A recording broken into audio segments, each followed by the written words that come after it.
Hi, I'm Lou Ann Hunt, and welcome to the September edition of Lynchburg 360. It used to be that getting a tattoo was just for bikers or sailors.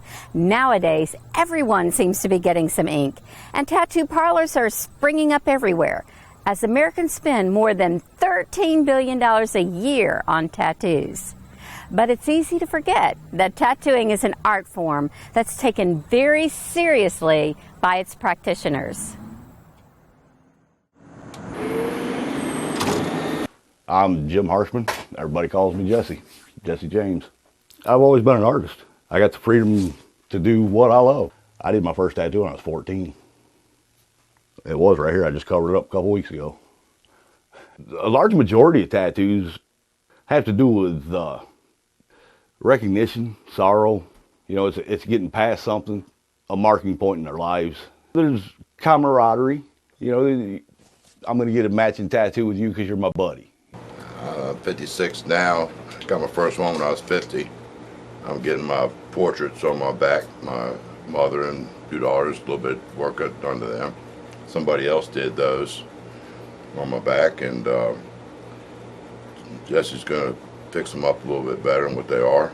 Well, the process is pretty simple. You come in, it depends on what you're getting. You know, if you just want a name or something simple, you walk in, you tell them what you want, and the artist will either bring it up on a computer and print it off for you, or draw it out. We used to have to draw everything. If you couldn't draw, you couldn't tattoo. Well, now everybody just copy, paste, print.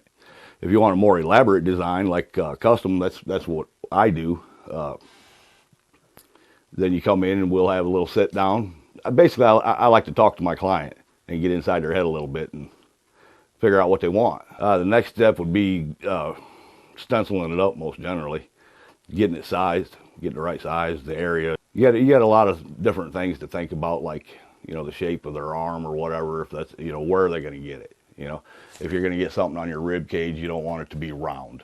You know what I'm saying? If you do a basketball on your rib cage, it can make you look like you got a big belly. Something you're going to put on for the rest of your life. So, you know, put every bit of thought into it that you can.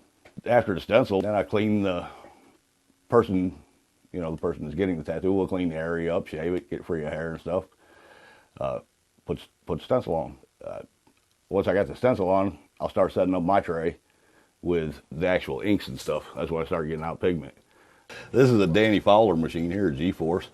They're not uncommon, but that one's kind of rare. This one was actually made by Victor Portugal.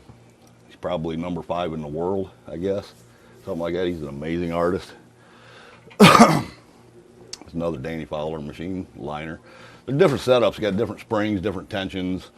You know, liner, shader, color packer, black and gray machine, color blender, different settings for them. These are actually two of the oldest right here. These two of the original iron workhorses, which a friend of mine gave me up in Michigan. One of the innovators up there. It's basically an electromagnet. You know, it's got a coil set up in here that regulates the flow of electricity that runs through it, runs in a circle. And it's a magnet, one of them pushing up, one of them pulling down, causing the armature bar to go up and down. You know, allowing your needle to run up and down in the tube. And it'll suck ink up in the tube and push it down into the body, injecting the pigment under the skin. The person getting the tattoo, yeah, they need to come in, they need to look, they need to watch, you know what I'm saying? You go to a lot of shops, probably 90% of them that I've been in my life, they're going to leave you sit out there while they set their stuff up. Tell them you want to watch them set up. If they ain't got stuff clean and sterile in packages, individually wrapped, and it's got the sterilization marks on it, don't do it, you know? Make sure that each needle comes out of an individually wrapped bubble packet and that it says sterile right on the needle, you know what I'm saying? Sit there and watch them, make sure they got the proper attire on, make sure that they're prepared properly. You know, check their background a little bit. I'm just creating a barrier between the table and what I'm going to use to actually tattoo so that it stays clean and sterile. I can put it straight on the table, but over time, it's going to get on everything. I keep a barrier on pretty much everything around it as best I can. And then I spray it all down with Cavicide and stuff to make sure it's sterile when I'm done. Well, first thing you want to look for when you walk through, when you walk into the shop, is for cleanliness. Is the shop clean? If you walk into the shop and it's dirty, trashy, and junky, turn around and leave. Don't stay. Don't do it. I mean, sepsis is a huge threat. It kills a lot of people in America. Hepatitis, TB, AIDS. We're actually required to have first aid, CPR, bloodborne pathogens training. We all clean up blood spills. We all know CPR. We all, pretty much all of it. All of our paperwork has the admission, sheet in it where you're supposed to check it off and tell us if you have any of these diseases.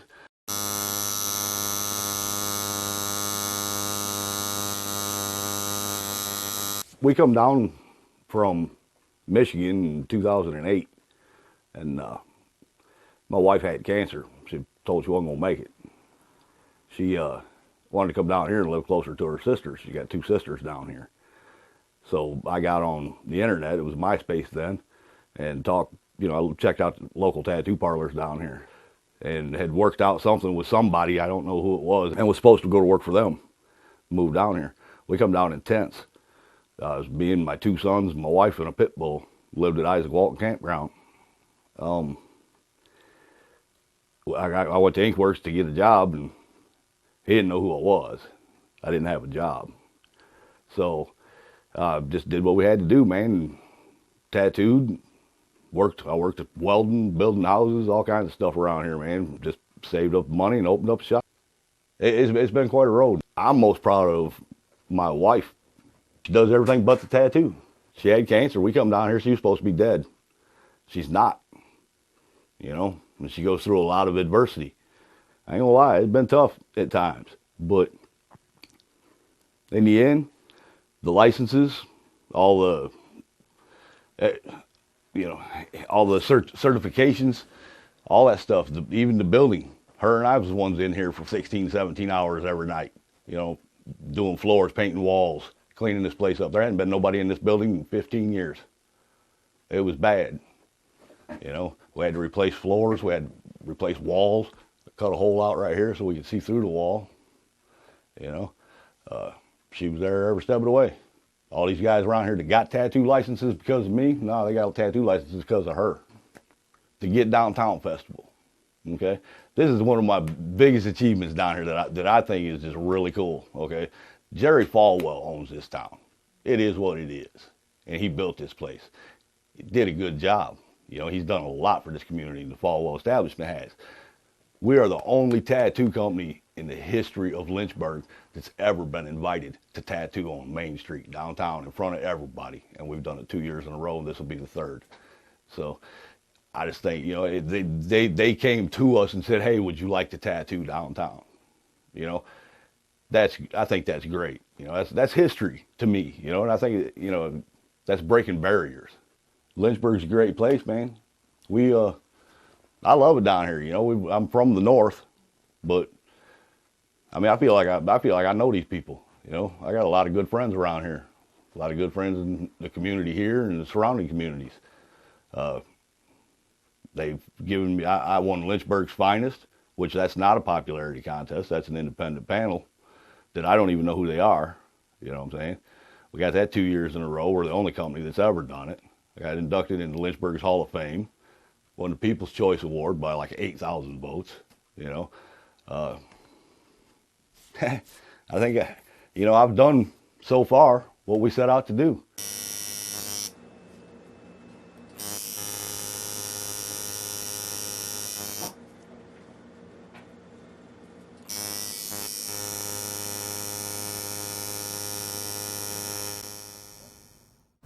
It's a difficult subject to talk about, but it's also one that's very important.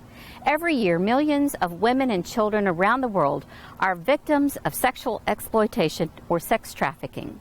It's a problem so big, it's difficult to think of any solution, but a local nonprofit group is helping, one woman at a time. Here's the story of a group known as Freedom 424.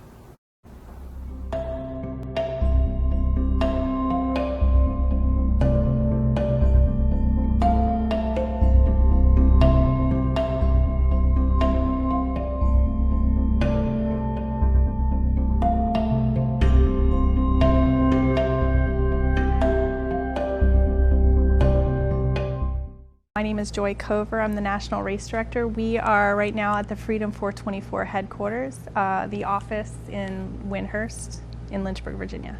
Freedom 424 is a faith-based nonprofit that exists to bring freedom and justice to victims and survivors of human trafficking. Most people aren't even aware that human trafficking is a thing, so part of our mission is to bring awareness to that.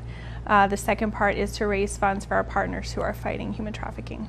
So our founder, Christine, she was a college student at Liberty University, and she did an internship while she was here at school. She went to Thailand to work with an organization called the Home of New Beginnings. And while she was there, she was educated on the different aspects of human trafficking, and she saw that there in Thailand you can buy a person for a day for $24. So she came home deeply affected by that internship and just had the urgency and the passion to do something. And she thought, well, what can we do for $24 to provide freedom for a day? What can we do to do something good with $24? So that's kind of where we started, taking $24 and instead of taking life, giving freedom. So our name comes from that, Freedom 424, Freedom 424. We are all about bringing freedom and justice by providing awareness and education about human trafficking and then providing funds for our partners. So Freedom 424 is a little different in that we really are the link between the individual in the community and those organizations. And we stand in the gap and provide those needs that maybe those organizations providing direct services can't always do.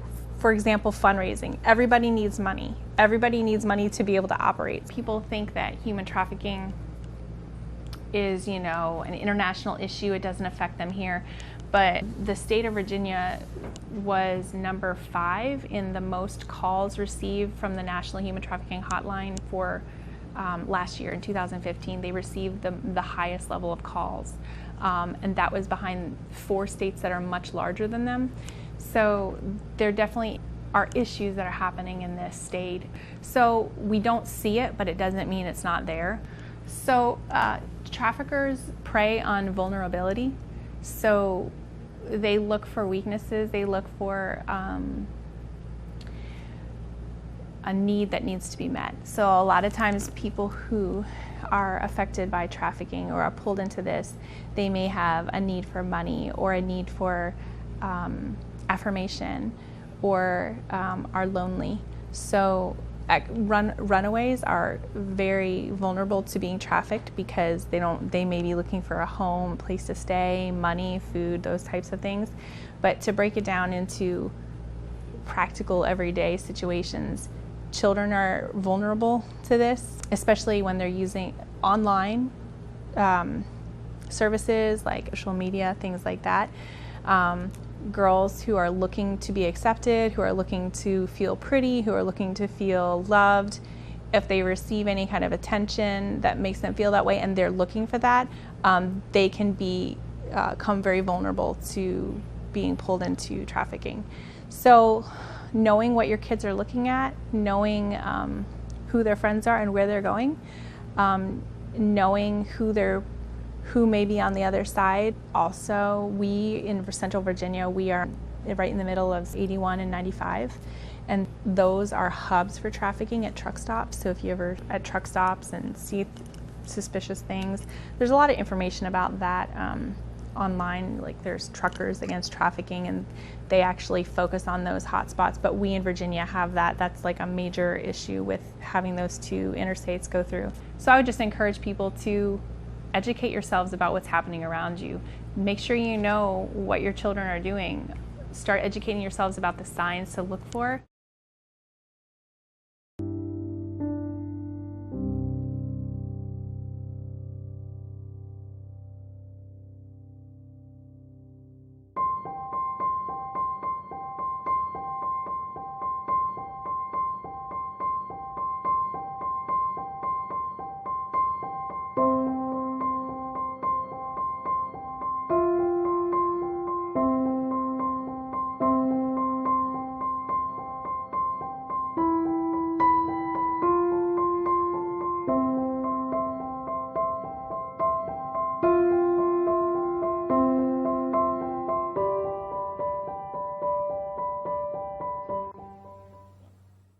what do Tom Hanks, David Hasselhoff, and Rod Stewart have in common?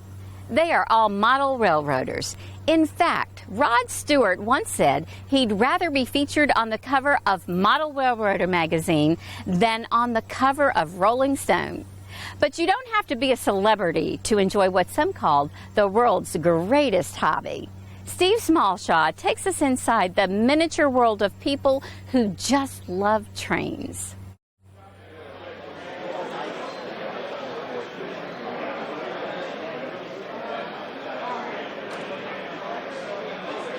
Tell me a little bit about Rail Day. How long have you been doing this event?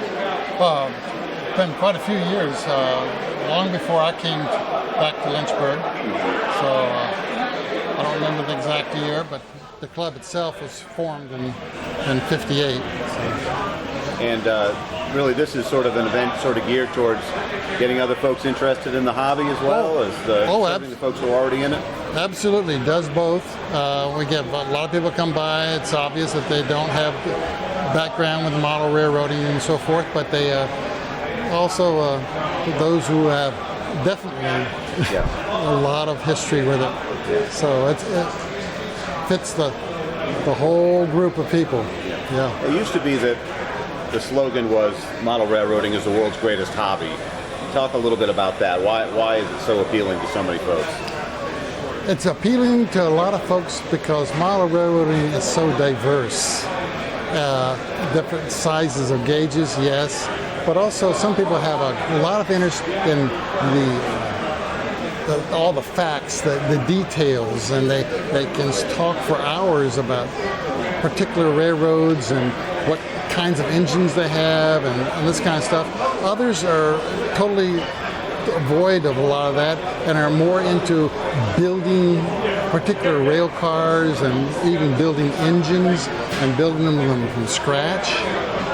So it's just diverse. Another group of people are operators. They join together in various locations and run trains, regular railroad schedule type things. And so trying to keep up and have several crews operating at the same time. It's amazing. It kind of depends on what sort of skills you might have. It depends upon your skills, depends upon your particular interest, and everyone's just simply into it for the fun of it. And what about kids? Kids almost naturally have a love of trains, it seems, and it seems like it's a very easy transition to get them interested in model railroading as well. It is. I don't know how it stands in comparison to quite a few years ago, but it's still of interest to kids. Kids are coming into today. They're coming in and they gravitate to the operating layouts that we have here to be able to see them running and pointing and asking questions and so forth. Yes. They sort of hoping you're planting some seeds there? Oh, absolutely. And some of our vendors, the materials that they're displaying are more child-oriented as opposed to those who are into the serious details of model railroading. What is it that you enjoy most about model railroading? For me,